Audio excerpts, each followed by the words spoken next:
And it is causing quite a stir. The latest controversial cover of Newsweek magazine that basically calls the president's detractors stupid.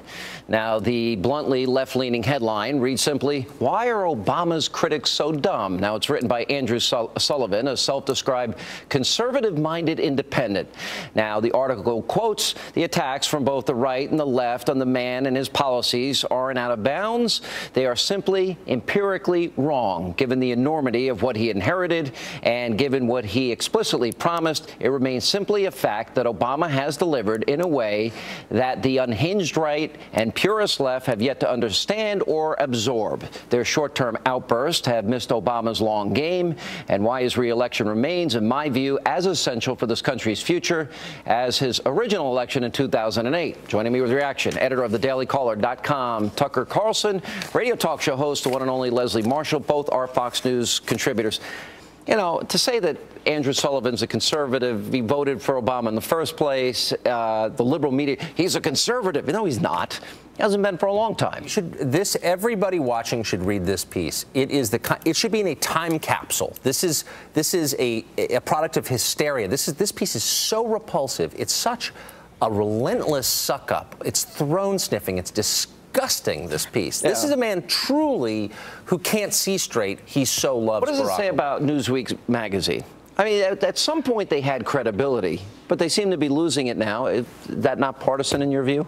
Well, no. I think it's brilliant in the sense that how many times has Newsweek been mentioned today? How many people didn't know who Andrew Sullivan, was and do now? And how many people are going to read it now that Tucker's told them great marketing. To read it again? And how many conservative writers and bloggers, basically are writing about it? So who's dumb? But it's emblematic of a larger trend, which is the press sucking up to Obama. You saw it in 08. You're beginning to see it again. Stories about, the economy's not so bad. Actually, Obama's done a pretty darn good job. The default position for the press is to worship this guy. I don't know what there is about him they find so irresistible. They have subverted the basic mission of journalism, in my view, which is to tell the truth. This piece defends Obama without really mentioning the debt. He doesn't grapple with the fact that the debt it's as big as the economy. It's out of control. You wouldn't know that from reading this piece. It's funny because he said about George Bush back in July of 2008, it was irresponsible and unpatriotic that Bush in 8 years accumulated $4 trillion in debt. Obama has 5 and 3. $5 trillion in 3 years. What have we gotten for the $5 trillion he spent? Would we have been better off to divvy up that money and give it to the poorest 25% of Americans? Would we not be better off at this point? Tucker, don't get mad at me because this is green room chat from before the show. But, I mean, if John McCain were president, you really think we'd be looking at a 5% unemployment rate? We'd have no deficit. The world would be glorious? No. I mean, some of this is cyclical. It's not political. And it's very political now because of the election. You can also make things worse. And it reminds me a lot of Japan and the lost decade and beyond, is that they use one stimulus after another stimulus and more government intervention, and you don't get anything for it. Albeit slowly, the government is, you like that? The government 99 weeks of unemployment, then we don't count you, and you can get an associate's degree. The central challenge, domestic challenge for any president serving right now is the debt. It's entitlement spending. It's specifically Medicare spending. We had a bipartisan commission on the Simpson Bowles, totally ignored the recommendations. What has this president, who promised an adult administration that tells us the hard truth, makes the difficult choices on behalf of America? Nothing. What difficult choices have they made? They've pandered to the middle class from day one and ignored the basic problem, which is we're out of money. How many Democrats in all of our lifetime have ever said to Republicans, here's over $4 trillion in cuts, and the Republicans are like, nah, we'll settle for half? All right, let me go back to last night's debate. You have a problem with calling Barack Obama the food stamp president? I don't, I'm not surprised. I mean, it's an election year. I think he's the food stamp president.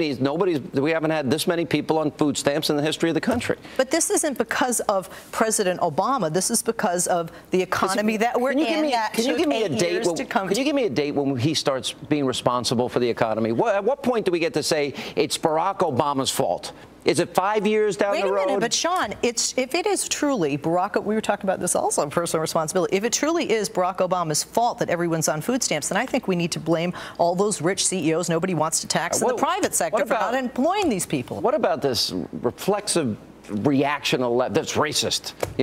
Asking people to be. Were you ever a janitor? I used to wash dishes by hand. I was a dishwasher. I hated it. But I was in a restaurant. It's a better way to make a living, Tucker. It's an awful way to make a living. I can say it from first. Yeah, but was it a good experience? Yeah, it was a great experience. Right. My parents made me. I had no choice. But the point is, look, calling someone a racist 99% of the time is a way of avoiding an actual argument. It's saying, I don't want to contend with the points you're making. I don't want to engage you on a logical adult level. I'm just going to dismiss you. Isn't it fair, though, the food stamp president? Is that fair? Well, I thought Gingrich did a pretty great job describing last time why he said it. And more people have joined the food stamp program under Obama than any other president. Last question we got to run. Should Romney release his taxes? Is that a problem? Of course he should release his taxes. I don't know what what is the delay? Why wait till April? Why not release them tomorrow? What's the point? Because he probably wants to do it if he wins the nomination in the general election, not the primary. He's been running for 5 years. He's all in at this point, right? Well, but he's probably thinking it would hurt him in the primary, and he'd be better off dealing with it in April, and then it'll be a non-issue by November. True, but having the numbers right there, right now, the American people will see how how elite he is of the elite. Well, I don't know. You should be able to defend your own tax return. I have no reason to believe there's anything bad about Romney's tax return, but what's the problem with defending it? I think he's making a story by not just release it tomorrow. 2 days of oh my gosh, what's this, and then it's over. Hey, listen. At least he's done deals. Think of it this way: Barack Obama's biggest deal was that corrupt land deal with Tony Resco. He hasn't.